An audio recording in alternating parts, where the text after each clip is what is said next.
Okay, hello everyone. So today while scrolling reels in my free time, I actually got to know about a very interesting problem. It might be a very short video because that problem is not really that hard that it will take that much time, but I just thought it was an interesting problem and it kind of gave an interesting insight into how to think about iterating in an array and how to uh, you know use your data structure and algorithms practice into a problem that into a kind of situation where you actually might need something like that um, to be solved. Okay, so the problem was that, let's say we are given an array of integer nums, and it would contain a bunch of times it will contain 1, it will contain other numbers, and it will contain 2 a bunch of times, maybe okay. So let's say this is the array. What we have to do is we have to find the minimum distance between any one and any two, right? So for in this case, for example, this is the minimum distance of 1, and that would be the answer, right? But how do we approach this problem? And so one way would be you iterate over this. Let's say this, take this only as an example. 2 3 3 1 1 2 3. So let's say we take this itself as an example, and one possibility is at every one you start with every one and then check where the 2 is and keep checking for each one and find the keep a record of minimum of that. Similarly, for each 2 you have to find what is the closest one you can find, right? So you can basically do it in order of n square and order of 1 space, because you will only need the 2 uh, indices to do this double iteration. It's 2 for loops basically, right? That is one way. What is the other way? The other way is you keep a record of all the indices where 1 is, right? Because what you want to do is you're in this n square solution, what you did was for every one you were iterating and checking where the 2 is, right? So what if we already knew where the 2 is, the closest 2 is, or even like where the what are the indices where the value is 2? Similarly for the 2, what if we knew what all indices do we have the value as 1, right? So that was the logic, and you keep kind of memory of wherever the 1 is and wherever the 2 is, and you can just keep, these are the indices that hold the value as 1, and these are the indices which hold the value as 2, and you can just find the closest, uh, basically subtract and figure out what is the two values that are closest. And since you will be iterating it from one end to the other, you can use a binary search solution to figure out the closest two numbers. And I'll actually uh, tell you how to do this. This is also an interesting problem. It's called closest points or something like that. I'll tell you how to do this in n log n also, and I'll tell you. Okay, this will be an interesting problem too. So we'll come to this, but just assume that it can be done in less than order n square, but then the space complexity becomes order of n, because maximum you'll have to keep the track of all the values of uh, all the positions where 1 and 2 exist. Now we'll come to the most optimal solution. That was, can I copy this? 1 second, let me just see if I can copy this somehow. this, see what will be, and copy it. Oh, if I copy it, where did it go? Did I not paste it? Paste it. Okay, I'm not able to paste it. Okay, anyway, let's just pick this up itself and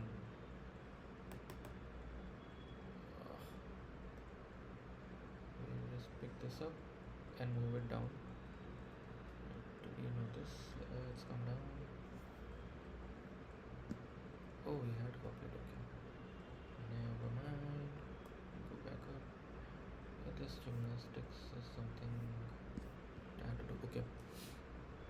So now that we have this here, let's just remove a few things to make it still cleaner, and there you go, there you go. Okay, so here is an interesting solution to it, right? Okay, what I will do is I will keep track of only two variables.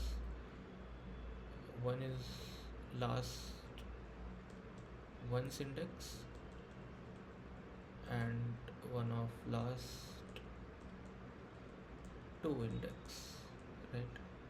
Now the intuition for this is that I actually don't need the position of all the ones and all the twos. I can, while one iteration itself, I can just keep counting the distances, right? Initially what will happen is these will be both not like this. I'll just make it null or -1 or negative infinity, something that is very absurd. So what I will do is I will start from I, right? I'll also need a answer here, so answer is equals to, let's say, minus infinity. We want minimum, so plus infinity. Basically max int max is what I want.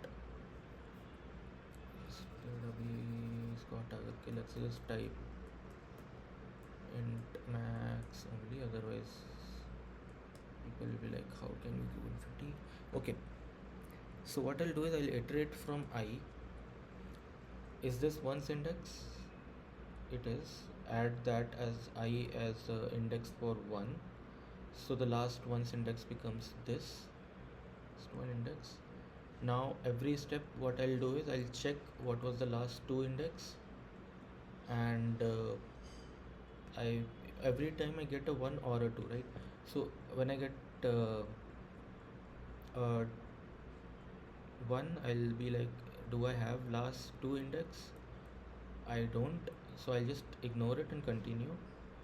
Then this is where I will point to.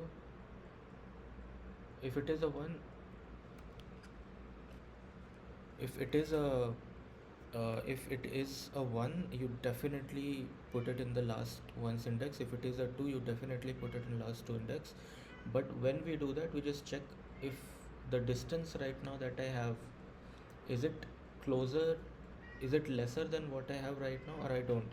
Because okay, I'll tell you what the reason for doing this is because if I am at this one and if I get a 2 somewhere here, this one will never be the reason for minimum distance between that, right?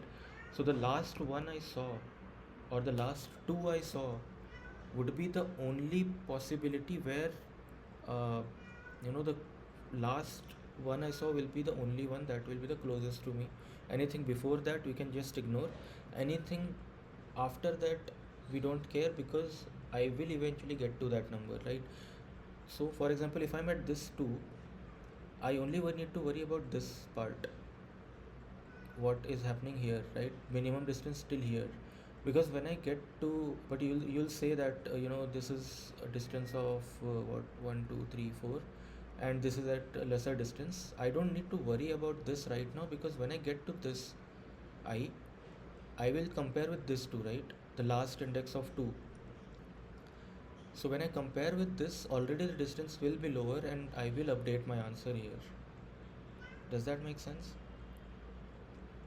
I hope it does.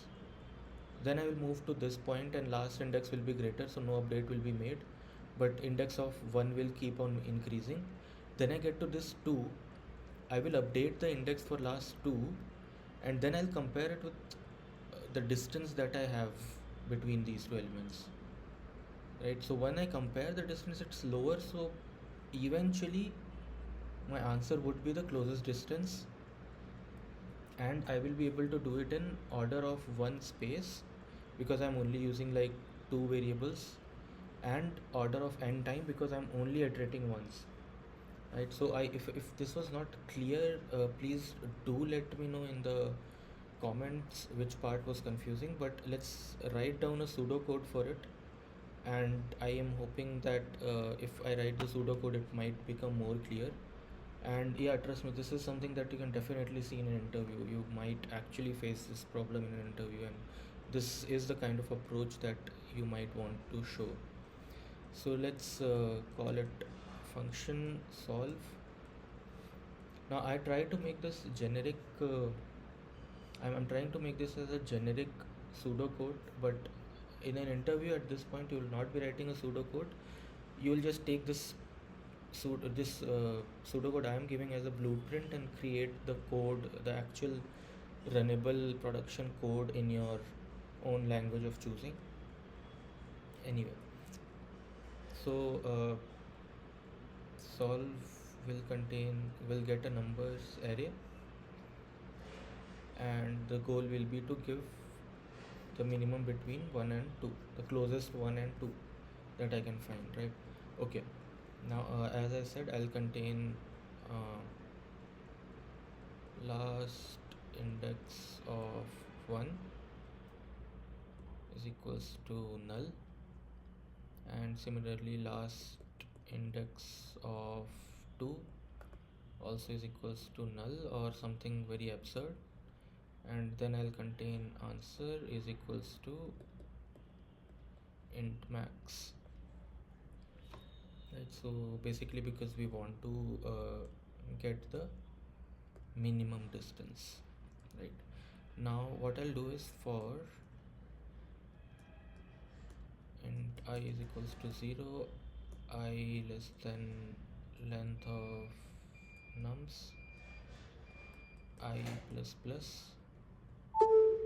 I would iterate on every value, then if nums of I is equals to 1, what I want to do is if nums of I is equals to 1, I'll update the last index of 1 is equals to I, and then I'll check if last index of 2 exists, is not null basically, then I will do that update of answer is equals to min of answer, and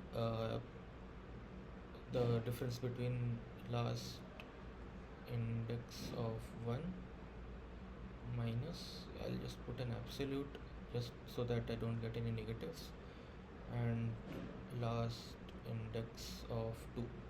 I am getting lesser space here, so I hope I'm saying this out so that you can understand what I'm writing here, because my handwriting might have gotten a little bad. This is ABS, absolute value of this. Okay, and if it is not, then else if nums of I is equals to 2, I will update my last index of 2 is equals to I, and I will do similar thing if last index of 1 exists. I will check answer if it is if answer is equals to min of answer comma absolute of last index of 1 minus last index of 2, and we do that. And if it is neither of these values, you can just keep continuing. I did not close the loop here, the condition here, and then we can close this for loop, and after that we can, if out of the loop, we can return answer. So do make sure that if the sorry if okay, how do I clean this? Right, if the 1 2 pair does not exist, it returns infinity. So do make sure that this is something that you have accounted for. If your problem statement says, if your interviewer says that um, you don't have to return infinity, you can return -1 or something like that, you'll just have to check for this condition. If it is still int max, you just return -1, that's all. Otherwise return answer. It's a single line change. So that will basically conclude this. Let's just do a dry run and see if this actually will work, right? So I'll again copy the same thing, 110 322 110 323 31123. If I am able to do this, it will be able to solve other things because I have taken care of rest of the things. Okay, we'll start the iteration from here. I will keep a track of index of 1, index of 2 and the answer here. So I'll just write it 1 2 and answer, right? So when I is equals to, at what step, will come here, like this column will be i's value, and this will contain uh, the dry run part. Okay, so if I is 0, when I'm just starting basically, let's say I is -1, the initial values में I would be null, 2 would be null, and 3 would be infinity. Sorry, the answer would be infinity. When I get to 0, I will become 0, 1 will become 0, 2 will remain null, and answer will remain infinity because this is null. So the condition for the answer update will not run. Then I get to I is equals to 1. Again, I will become 1 because that's how the logic works. This will still remain null and this will remain in infinity. It will become 0. We will completely ignore it. At 2 3 4 5 6 7 8 9 10, I'll just take these as i's. So when I get to 2, it will be 0, ignore, continue, 3, continue, ignore. Then I get to this point where I is equals to 4, 1 is equals to still 1, 2 is equals to 4 now, and now I will update my answer. So when I update my answer, it would be 3. So let me check if this is actually true. 1 2 3, yes, they are 3 distance apart, so this is working. Then I get to this 3, I'll ignore it, this 3 I'll ignore it, I'll get to 1 again at 7. When I get to 1 at 7, it will be 7, this will remain 4, 7 4 is again 3, so this will remain 3. Then I get to this one, and this one will be 8. The answer is 8. The value for 1 is 8. The value for 2 remains at 4, and the answer will become 3 because it is 4. The answer is already 3. This is the minimum that we have till now. Then I get to 2 at 9. So when I get to 9, my 1 remains 8, my 2 becomes 9, and my absolute difference is 1. So the answer becomes 1. Then I get to 3 and I ignore it, and then the iteration is complete. I return 1 as the answer. So this does work. Now you can follow this pseudocode and write your own function in it in your own favorite language. If you want, you can just let me know in the comments, and I'll start giving you the code implementation as well as the pseudocode and the idea. And yeah, this was just something I came across like recently, and while listening about it itself, I was like, there is a very interesting approach which the guy in the reel did not really explain well, because again, it's a small format video. I'm not even blaming him. The video format does not allow him to do that, but yeah, this is an interesting problem, something you can actually see in an interview, and I hope you enjoyed it. I hope you learned something from it, and do follow, like, subscribe for more content, and I will see you in the next one. Yeah, bye.